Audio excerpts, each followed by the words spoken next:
ലോക്സഭാ തെരഞ്ഞെടുപ്പിന് ദിവസങ്ങൾ മാത്രം ബാക്കി നിൽക്കെ ഗോവയിൽ ബിജെപിക്ക് കനത്ത തിരിച്ചടി. ബിജെപി നേതൃത്വത്തിലുള്ള സംസ്ഥാന സർക്കാരിന് നൽകി വന്ന പിന്തുണ പിൻവലിക്കുമെന്ന് സഖ്യകക്ഷിയായ മഹാരാഷ്ട്രവാദി ഗോമണ്ടക് പാർട്ടി വ്യക്തമാക്കി.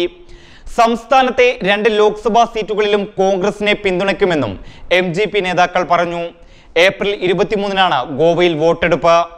പ്രമോദ് സാവന്ത് സർക്കാരിന് നൽകി വരുന്ന പിന്തുണ പിൻവലിച്ച് അടുത്ത ദിവസം തന്നെ ഗവർണർ മൃദുല സിംഹയ്ക്ക് കത്തു നൽകുമെന്ന് MGP നേതാവ് ദീപക് ദാൻവിൽക്കർ പറഞ്ഞു. 3 MLA-മാരുണ്ടായിരുന്ന MGPയിലെ 2 അംഗങ്ങൾ അടുത്തിടെ രാജിവെച്ച് BJPയിൽ ചേർന്നിരുന്നു.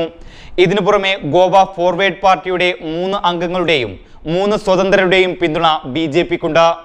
അതുകൊണ്ട് തന്നെ MGP പിന്തുണ പിൻവലിച്ചാലും സർക്കാർ വീഴില്ല. അതേസമയം ലോക്സഭാ തെരഞ്ഞെടുപ്പിൽ സംസ്ഥാനത്തെ 2 സീറ്റുകളിൽ BJPയുടെ സാധ്യതകളെ പുതിയ രാഷ്ട്രീയ നീക്കം കാര്യമായി സ്വാധീനിക്കും.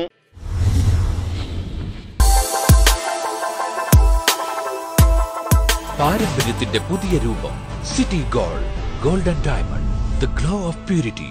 കാസർഗോഡ്, കാഞ്ഞങ്ങാട്, മംഗളൂരു, പുത്തൂർ, ഉപ്പള.